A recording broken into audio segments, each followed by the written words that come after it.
नमस्कार मंडळी, तुमचं माझ्या अनिता भालेराव अँड तेलंग या यूट्यूब चॅनलमध्ये सहर्ष असे स्वागत आहे. तर आज मी तुमच्याबरोबर मार्गशीर्ष महिन्यातील पहिल्या गुरुवारी मांडलेली पूजा हे ब्लॉगमध्ये शेअर करणार आहे. तसेच पहिल्या गुरुवारचा ब्लॉग मी तुमच्याबरोबर शेअर करणार आहे. चला तर मग ब्लॉगला सुरुवात करू. जिथे मी पूजा मांडणार आहे ती जागा पहिल्यांदा मी क्लीन करून घेतली. त्याच्यानंतरून चौरंगाचे माप घेतले आणि त्यानुसार रांगोळी काढली. रांगोळी ही मी सुपारीच्या साहाय्याने स्वास्तिक काढले आहे. पहिल्यापासूनच मला असे नवनवीन रांगोळी वगैरे क्रिएट करायला खूप आवडते आणि असे पूजा वगैरे असल्यावर तर खूपच उत्साह असतो मला. तर मी ते रांगोळी कामात काम वाढत जात असं आपल्याला असं काही कामाची घाई असल्यावर काम वाढत जातं. माझ्याकडून इथे रांगोळी सांडली आणि माझं काम इथे वाढलेलं होतं.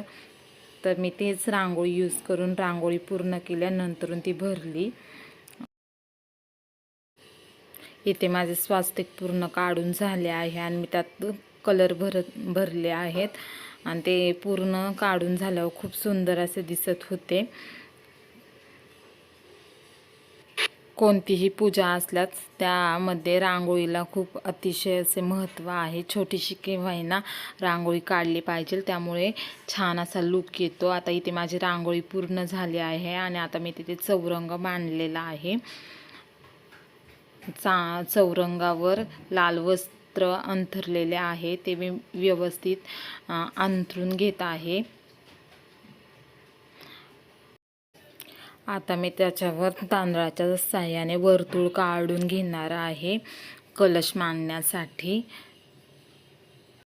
अशा प्रकारे तांदळाच्या साहाय्याने मी वर्तुळ काढलेले आहे. आता ह्यात मी हळदी कुंकू वाहणार आहे. इथे आपल्याला हळदी कुंकू वाहूनच कलशाची मांडणी करायची आहे. आता मी पहिल्यांदा तांब्याला 5 हळदीचे आणि कुंकवाचे टिपके लावलेले आहेत आणि मग वस्त्र नेसवले आहे. वस्त्र नेसवल्यावर किती सुंदर असे दिसत आहे, बघू शकता. कलश मी पहिल्यांदा पाण्याने भरून घेत आहे. कलशातील पाण्यामध्ये मी आता अक्षदा, हळदी कुंकू आणि सुपारी वाहणार आहे. त्याच्यानंतरून आपल्याला यात 5 झाडांच्या ढाळ्या मी आता इथे तांब्यात ठेवणार आहे. त्या व्यवस्थित ठेवून घेणार आहे. मग नारळाची मांडणी करणार आहे. आपण यात विड्याची पानेसुद्धा घेऊ शकता. मी इथे विड्याची पानेसुद्धा घेतलेली आहेत आणि ते व्यवस्थित मी लावून घेतलेलं आहे. आणि आता मी नारळाची सुद्धा मांडणी केलेली आहे. हा मुखवटा माझ्या सासूबाईंनी पहिल्यांदा मी लग्न झाल्यावर पहिल्यांदा जो मार्गशीर्ष महिना आलता तेव्हा मला आणून दिलेला आहे. खूप सुंदर असा हा मुखवटा आहे. हा चेहरा बघू शकता किती सुंदर असा आहे. या मुखवट्यामध्ये साक्षात देवीची अनुभूती होते. हा मुखवटा देवीचा मला पहिल्यापासून खूप आवडतो आणि हा खूप सुंदर आहे. आता मी देवीला वेणी घातलेली आहे, मंगळसूत्र आणि असे दागिन्यांनी सजवलेले आहे. आता खूप सुंदर असं दिसत आहे देवीचं रूप, बघू शकता. मला तर खूप प्रसन्न असं वाटतं आणि देवीची ही पूजा मांडल्यावर घरात एकदम प्रसन्न असं वातावरण निर्माण होतं. धूप दिव्यांचा सुगंध दरवळतो आणि घरातले वातावरण खूप असं प्रसन्न वाटतं. आता इथे मी गणपती बाप्पांची आणि अन्नपूर्णा देवीची सुद्धा मांडणी केलेली आहे. आता इथे मी 5 फळे मांडत आहे. इथे मी प्रत्येक फळावर एक एक फूल ठेवलेले आहे.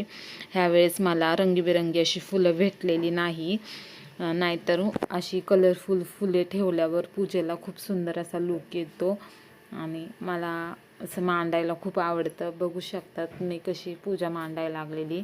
आता मी इथे विड्याची पानं ठेवलेली आहेत आणि त्याच्यावर ओटीचं सामान ठेवलेलं आहे. आपल्या कोणत्याही पूजेमध्ये विड्याच्या पानांचे आणि ओटीच्या सामानाचे खूप असे महत्त्वाचे आहेत हे. आता इथे मी सुपारीची मांडणी देखील केलेली आहे. तसेच श्री महालक्ष्मी अमात्य हे पुस्तकसुद्धा ठेवलेलं आहे.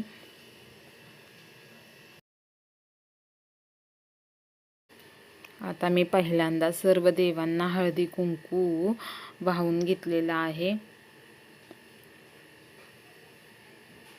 देवीच्या मुकुटाला सुद्धा लावलेला आहे मी हळदी कुंकू. श्री महालक्ष्मी अमात्यला देखील मी हळदी कुंकू लावलेला आहे. आता मी थोडीशी पाटाच्या बाजूने रांगोळी वगैरे काढून घेतलेली आहे. रांगोळी वगैरे काढून झाल्यावर मी दिवे पेटवलेले आहेत. दिवे लावून झाल्यावर पहिल्यांदा मी जे सामान बाजूला पडलं होतं ते सगळं उचलून क्लीन करून घेतलं आहे. हे सुद्धा मला पूजेत खूप मदत करत होते, व्हिडिओ बनवण्यासाठी खूप हेल्प करत होते. अशा वेळेस ते मला खूप हेल्प करतात आणि ते अगरबत्ती पेटवून नाही का मंदिरात लावत होते. अशा पद्धतीने माझी पूजेची पूर्ण मांडणी झालेली आहे. खूप सुंदर असे मला वाटत. तर मी पूजा कशी केलेली हे तुमच्याबरोबर शेअर करते.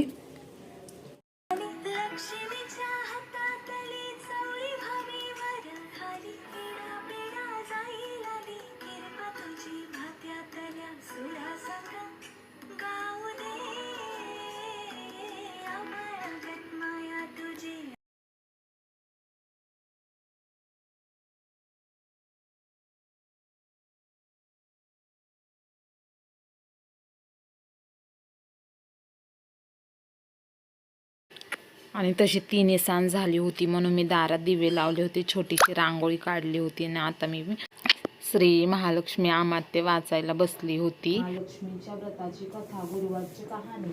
ही कहाणी वाचल्याने किंवा ऐकल्याने दुःख, दारिद्र्य, काळजी दूर होते.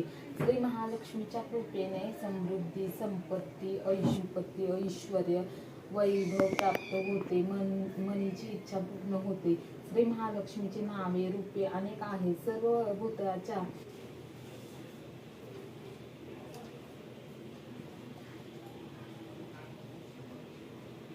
आता माझी कथा वाचून झालेली आहे आणि आम्ही दोघे आता आरती करत आहोत. सुख करता दुःख हरता वाटा विघ्नाची, निर्वी पूर्वी प्रेम कृपा जयाची, सर्वांगी सुंदर शेंदुराची कंठी लवलवती विक्रांडे ब्राह्मणे माळा, अभिषेकंठ काळा त्रिनयनी ज्वाळ, लावण्य सुंदर मस्तकी वयान पाणी रूपी तुझे प्रेमी आणि म्हणंत पूजन भावी वय म्हणे नमा तुम्ही माता पिता तुम्ही व तुम्ही बंधू सखा तुम्ही व तुम्ही.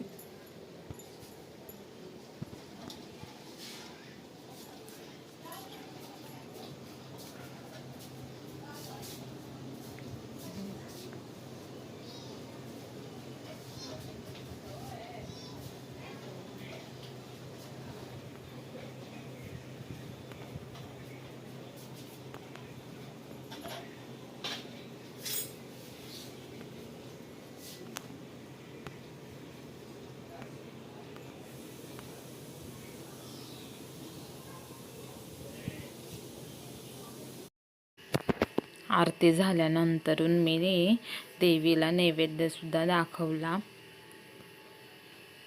आणि देवीच्या पाया वगैरे पडली.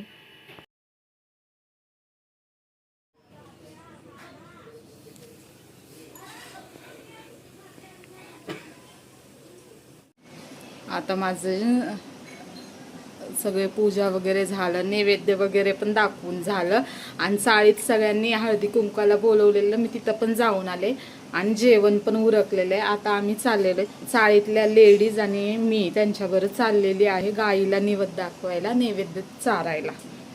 तर तुम्हाला दाखव आणि गाईला नैवेद्य दिलेलं दाखवते.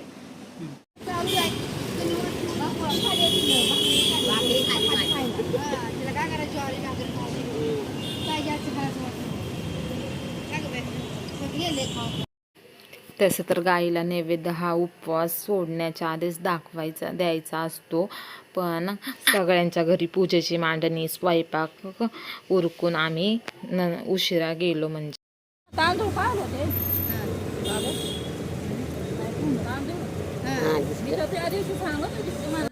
आणि या गाईला चपाती खायचा कंटाळा आलेला होता. तिला ज्वारीची भाकर पाहिजे होती. ज्यांनी ज्वारीची भाकर आणलेली ना त्यांनी भाकर खाल्ली. नाही खाल्ले तिने. नाही खात माझी भाकरी करू भाकरी आवडते का मग तिला? मग आम्ही थोड्या वेळ गाईच्या इथे थांबलो. त्या गायवाल्या मावशींबरोबर बोलत होतो.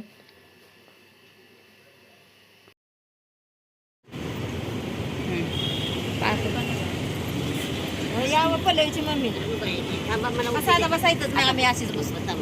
अरे देवा तुम्ही तिकडे बसा काय बशी बसा नाही.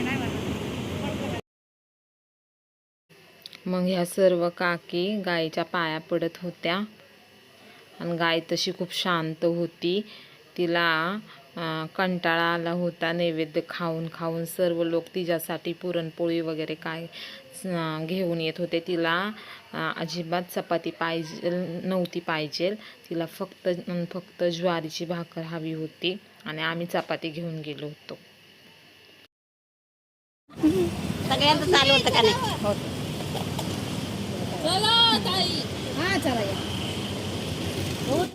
आता आम्ही घरी चाललेलो आहोत. रात्रीचे 11 वाजले आहेत. आता चाले मी गायला नैवेद्य दाखवून. आणि असा होता आजचा ब्लॉग. तर आवडल्यास लाईक करा, शेअर करा, कमेंट करा आणि माझ्या अनिता भालेराव अँड तेलंगे यूट्यूब चॅनलला सबस्क्राईब करा. तोपर्यंत बाय बाय.